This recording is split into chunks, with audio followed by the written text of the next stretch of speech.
لو انت عايز تتعلم مونتاج بقى وقلقان من الواجهه بتاعه اي برنامج مونتاج لانك ما تبقاش فاهم فيها اي حاجه خالص، وشكل القوائم بيبقى مش مفهوم خالص لو انت لسه اول مره تفتح برنامج مونتاج، وفي نفس الوقت برضه انت عايز برنامج سهل كده اللي هو ايه، تبص على فيديو 10 دقايق ولا حاجه تتعلم البرنامج وتعرف تشتغل عليه عادي من غير بقى ما تخش في متاهات كتيره بقى وشغل كتير ملوش 30 لازمه، وخصوصا لو انت اصلا معرفتك صفر في المونتاج، فانت بمجرد فيديو واحد بس انت ممكن تبقى فاهم كل حاجه في البرنامج وتعرف تعمل عليه شغل كويس جدا. فانا النهارده جايب لك برنامج مونتاج الصراحه يعجبك قوي، وهو برنامج خفيف بيشتغل على اي جهاز، فمش هتشيل هم بقى ان انت لازم تشتري جهاز قوي عشان المونتاج والحاجات دي كلها. والبرنامج ده هو اي سي اي موفي. البرنامج ده بيشتغل على اي جهاز لدرجه ان انا شغلته على جهاز منتهي اصلا، كان ما فيهوش الا بروسيسور كورت ديو و2 جيجا بايت رام بس، ولا في كارت شاشه بقى ولا اي حاجه خالص، ولا اس اس دي سرع البرنامج ولا اي حاجه خالص. لو انت بتتكلم في جهاز ميت اصلا ما بيعرفش يشغل اي حاجه، ولكن اشتغل وعرفت ان انا اقطع في الفيديو واعمل شويه حاجات بسيطه كده. من غير كلام كتير كده خلينا نخش في الفيديو على طول واوريك بقى ازاي تشتغل على البرنامج ده وتعرف تطلع من عليه فيديوهات كويسه جدا. يلا بينا نبدا في الفيديو. وبالشكل ده كده هي دي الواجهه بتاعه البرنامج بتاعنا. الواجهه صراحه بسيطه جدا، وبعد نهايه الفيديو ده تبقى فاهم فيها كل حاجه. هنبدا كده نبسط الموضوع خطوه بخطوه. انت اول حاجه البرنامج دلوقتي كده فاضي ما فيهوش اي فيديو ولا اي حاجه، فعلشان نبدا ان احنا نحط الفيديو اللي احنا هنمنتجه هتلاقينا بيقول لك امبورت، فانت لو ضغطت عليها كده هتحط الفيديو بتاعك عادي. فالمهم يعني انا نزلت خلاص الفيديو ده كده عندي في البرنامج، ولكن برضه هتلاقي ان الشاشه هنا سودا ولسه برضه البرنامج ما اشتغلش، وده علشان انت لازم ان انت تنقل الفيديو اللي انت نزلته هنا كده للتايم لاين اللي تحت ده. التايم لاين ده هو اللي بيبقى فيه الفيديو بقى، واللي تقدر بقى ان انت تعمل كل حاجه في الفيديو. فكل اللي هتعمله يا اما تقوم ضاغط على علامه الزائد اللي هنا دي كده، وساعتها هتلاقي الفيديو نزل لك هنا كده، هيجيب لك رساله ان هنا الاعدادات بتاعت البروجكت ده مش متناسبه مع اعدادات الفيديو. فاحنا هنقول له هنا لا، احنا عايزين نمشي الاعدادات بتاعت البروجكت على اعدادات الفيديو اللي احنا لسه حاطينه، بمعنى ان الفيديو اللي انا لسه حاطه دلوقتي ده كده هو جاي بابعاد 1600 في 900، انما الاعدادات بتاعت البروجكت ده هي 1280 في 720. فانا هقول له لا، خليها 1600 في 900 بنفس الاعدادات بتاعت الفيديو اللي انا لسه منزله اللي هي ماتش تو ميديا دي كده. الطريقه الثانيه هي انك تقوم واخد الفيديو ده كده وسحبه لحد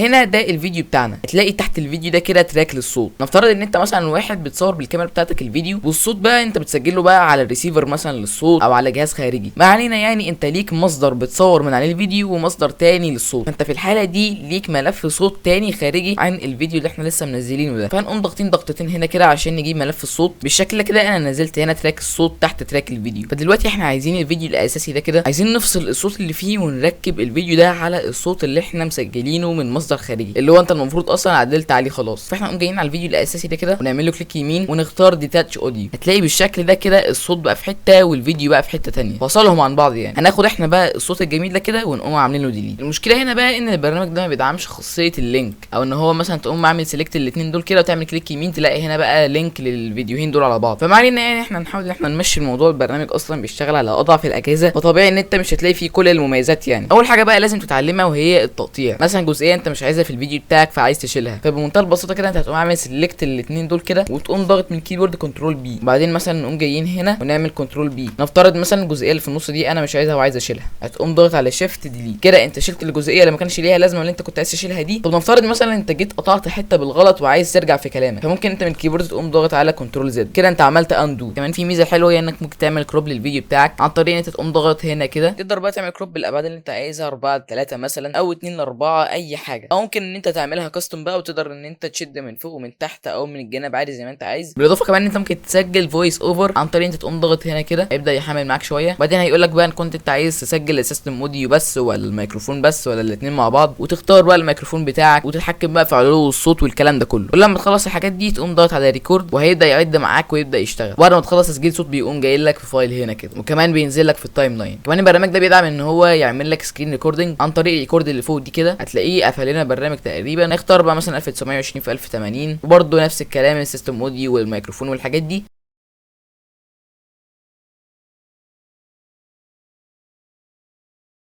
وبعدين نقوم ضاغطين على ريكورد.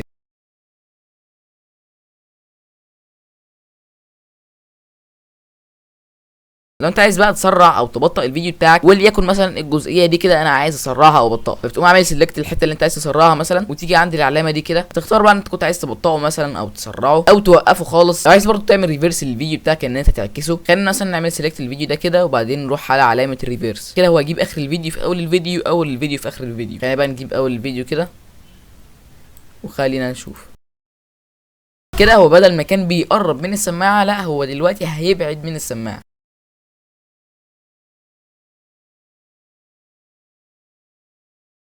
فهي دي الفكره بتاعت الريفيرس يعني. وبرده لو في حاجه مهمه مثلا في المونتاج ولا حاجه انت عايز تعمل لها مارك، بحيث مثلا انت عايز تخلص مونتاج وترجع لها تاني تشوفها، فتقوم ضاغط على علامه المارك اللي هنا دي، هتلاقي عمل لك علامه هنا كده، بحيث ان انت بعد ما تخلص مونتاج مثلا في حته عايز ترجع لها تراجعها تاني، هتلاقي معموله لك كده بعلامه المارك. في شويه بقى اوبشنز ممكن تعملها وضغطت على الفيديو من هنا كده، هتلاقي الخانه دي اتفتحت لك. ممكن بقى تعمل له فليب مثلا، تجيب يمينه في شماله وشماله في يمينه، او فوق وتحت زي ما انت عايز يعني. السكيل برده لو انت عايز تزوم في حته معينه تقدر انت تزوم عادي. الكروما كي برده ممكن انت تقوم مثلا مختار اي فيديو وتقوم مفعلها من هنا كده، هتلاقي كل الحاجات دي اشتغلت معاك. تختار بقى مثلا اللون بتاع الكروما نفسه، تعمل له سيلكت من هنا وتبدا بقى تتحكم في الاعدادات بتاعتها. كمان لو مثلا الفيديو بتاعك فيه نويز مصور بقى بكاميرا مثلا قليله او حاجه، تقدر برده انت تتحكم في الدي نويز بتاعه الفيديو نفسها. هي بتقلل من تفاصيل الفيديو ولكن بتشيل النويز تقريبا. وكمان الشاربنس لو انت حابب انت مثلا تزود الحده بتاعه الفيديو. كمان البرنامج ده بيدعم الكلر كوركشن، مش احسن حاجه خالص صراحه، ولكن بيديك برده نتيجه مرضيه شويه. يعني تقدر تتحكم في برايتنس مثلا، طبعا ما تخليهاش لا يمين خالص ولا شمال خالص، انت بس بتتحكم بنسب بسيطه خالص. فانت هنا تقدر تتحكم بقى في البرايتنس، ساتوريشن، والكونتراست. وكمان الكلر بالانس ممكن برده تتحكم فيها، مثلا يغير لك في الوان الفيديو خالص زي ما انت شايف. شويه حاجات تعبانه شويه، ولكن برده خلينا متفهمين ان البرنامج ده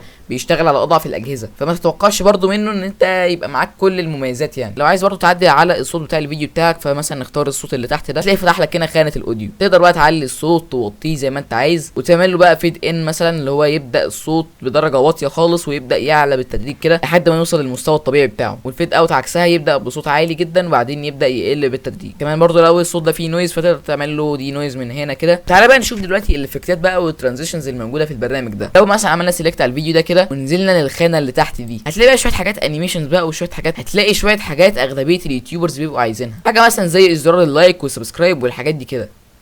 زي ما انت شايف كده حاجات كلها بتبقى فيها انيميشن جامد. الحاجات دي كلها مجانيه، تقدر تقوم ضغط على علامه الانستول اللي هنا كده. هنا بقى في خانه الاوديو هتلاقي عندك بقى باك جراوند ميوزك مثلا، تقدر تنزلهم بقى، بس انا مش هقدر اجربهم دلوقتي عشان الكوبي رايت. تقدر تنزلها مثلا وتحطها تحت الفيديو بتاعك وتوطي صوتها كده زي ما انت عايز يعني. بالنسبه بقى للساوند افكت خلينا نسمعهم كده. ده صوت حاجه بتتكسر،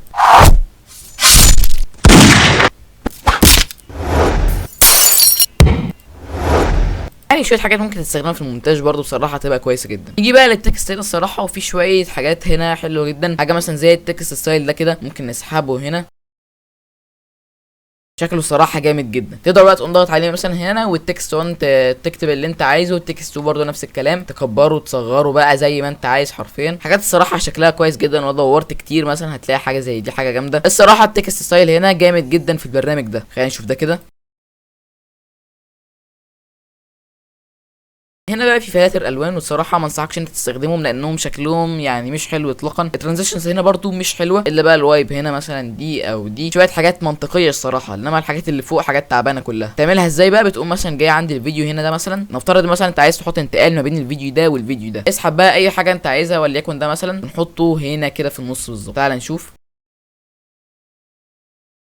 بالشكل ده كده. نيجي بقى هنا عند خانه الافكت، ودي الصراحه حاجه مهمه جدا. يعني مثلا لو في حاجه في الفيديو انت عايز تعمل عليها بلور، فمثلا انت عندك نوعين هنا من البلور، البلور ده والبلور ده. استخدم ده مثلا كده ونقوم حاطينه هنا في الحته اللي انت عايزها يعني، هتلاقيه ظهر لك بالشكل ده. ممكن مثلا تكبره وتصغره زي ما انت عايز. عندك النوع الثاني تقدر انت تعمل بلور، هتلاقي الحاجه اللي تحتيه اختفت خالص. بالنسبه بقى للماجنيفاي، فده بيقدر ان هو يعمل زوم ان على الحاجه اللي انت بتشاور عليها. وليكن هنا مثلا انت عايز تزوم على شريط السيرش بتاع جوجل، تقدر ان انت برضو تحط الماجنيفاي ده كده، هتلاقيها كبرت عن الحقيقه. شوف الحقيقه كانت عامله ازاي وبعد الماجنيفاي كبرت خالص زي ما انت شايف. تقدر برضو تعمل شاربنس او تزود الحده بتاعت حته معينه في الفيديو مثلا، وليكن اللوجو بتاع فايرفوكس ده مثلا تلاقيه بقى حاد جدا، عكس كده هتلاقيه رجع تاني للطبيعه بتاعته. لو انت بقى جهازك تعبان قوي لدرجه ان البرنامج ده بيهنج فيه، فتقدر ان انت تقوم رايح عند الفول اللي هنا دي كده وتخليها مثلا 1/16، تلاقي كواليتي الفيديو اتدمرت حرفيا. ف1/16 اوفر قوي، مش هتبقى شايف اصلا انت بتعمل اديت على ايه. خلينا مثلا 1/4، هتلاقيها يعني الكواليتي قلت تماما، بحيث ان هو ما يهنكش معاك خالص يعني. يجي بقى لاخر حاجه وهي البروجكت سيتنج، تقدر تجيبها من الفايل منيو هنا كده. الريزوليوشن بقى انت ممكن تختار مثلا انت عايزها تبقى 4K يعني عادي، البرنامج ده بيعمل اديت لحد 4K، اخليها مثلا 1080 يعني، والفريم ريت لحد 60 فريم. خلصنا بقى اديتنج على الفيديو بتاعنا، خلينا نعمل له دلوقتي اكسبورت. هتقوم ضاغط هنا كده وهتختار ان هو يبقى HDMP4، وتشوف بقى المكان اللي هو هيسيف فيه الفيديو، والريزوليوشن هنا نعمل سيتنج، والكودك عايزينها تبقى H264، الكواليتي هنا عايزينها تبقى كاستم، الريزوليوشن طبعا هتبقى 1920 في 1080، الفريم ريت 30 مثلا او 60 زي ما انت عايز، البيت ريت تخليها على اعلى حاجه خالص عشان يديك اعلى كواليتي، الكواليتي برضه هتخليها على 100%، وبس كده هتضغط على اوكي وتضغط على اكسبورت. هيبدا يرندر بقى معانا الفيديو مثلا في نص ساعه ربع ساعه. الفيديو ده طويل اصلا، الفيديو اللي انا حاطه في التايم لاين دلوقتي ممكن يكون عامل له 40 دقيقه مثلا. حتى هو في الاول اصلا بيديك وقت رهيب كده، يقول لك مثلا فاضل ساعتين، بعدها يبدا يقلل في الوقت بالتدريج. يعني من دقيقه كان بيقول لي ان فاضل 40 دقيقه، دلوقتي بقى فاضل 21 دقيقه. واول لما يخلص ريندر هتلاقي الفيديو بتاعك اتسيف معاك. وبس كده، دي كانت كل حاجه عن الاي سي اي موفي، اخف برنامج مونتاج تقريبا موجود على ويندوز. برنامج الصراحه سهل جدا وخفيف. وبس كده، اشوفك في الفيديو الجاي، مع السلامه.